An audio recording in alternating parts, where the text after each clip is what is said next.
Ето това е типичното робско мислене. Има много хора в България, които просто не могат да проумеят, че някой може да има силно изявена гражданска позиция и да я казва публично, без някой да му е платил.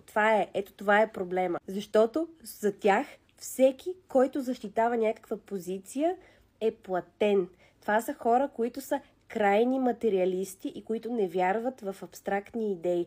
За тях демокрацията, правата на човека, свобода на словото, това са неща, които те не могат да проумеят. И това е робско мислене. Винаги някой трябва да ти плати, за да претендираш някаква фалшивост. За тях всичко е фалш.